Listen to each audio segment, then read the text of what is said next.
Nama saya Nur Mutakin, saya dari kelas 12B MA Yati Godong. Saya akan menyampaikan tugas SKI dengan judul Ki Ageng Selo. Terima kasih. Di sebuah hamparan tanah subur di wilayah Grobogan, Jawa Tengah, hiduplah seorang tokoh besar yang namanya tak lekang oleh waktu. Beliau adalah Bagus Songgom, yang lebih kita kenal dengan sebutan Ki Ageng Selo. Meski darah bangsawan Majapahit mengalir deras di tubuhnya sebagai keturunan Raja Brawijaya, ia memilih jalan hidup yang jauh dari gemerlap istana.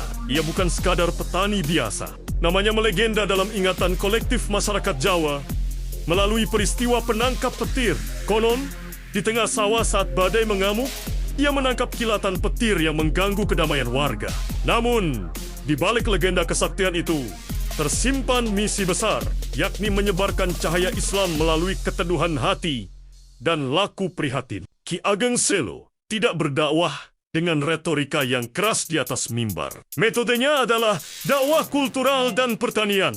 Ia turun langsung ke sawah, mencangkul tanah bersama rakyat, sambil menyisipkan nilai-nilai tauhid dalam setiap butir keringatnya.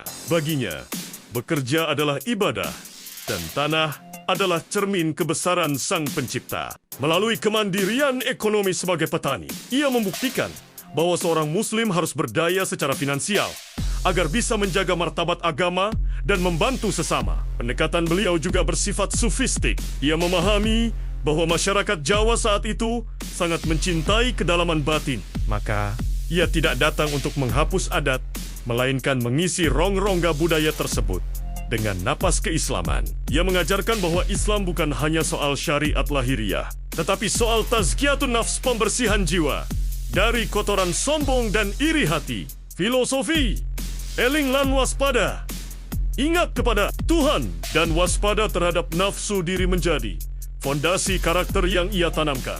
Warisan terbesar beliau bukanlah harta, melainkan untayan nasihat yang dikenal sebagai Pepali Ki Ageng Selo. Nasihat-nasihat ini dikubah dalam tembang yang indah, mengingatkan anak cucu agar jangan merasa paling benar sendiri, jangan mudah mencela atau mencari kesalahan orang lain, serta jangan sombong dengan harta dan jabatan, karena semua hanyalah titipan. Ajaran inilah yang kemudian menjadi bekal bagi keturunannya, Panembahan Senopati, untuk mendirikan Kesultanan Mataram Islam yang agung. Hingga hari ini, pintu beledak di Masjid Agung Demak menjadi saksi bisu kekuatan spiritualnya. Namun, pesan sebenarnya dari Ki Ageng Selo adalah tentang kerendahan hati, bahwa setinggi apapun ilmu dan kesaktian seseorang, ia harus tetap menapak bumi, peduli pada sesama, dan sujud kepada Yang Maha Kuasa. Ki Ageng Selo adalah bukti bahwa dakwah yang paling kuat bukanlah yang disampaikan dengan suara keras, melainkan yang dilakukan dengan keteladanan nyata.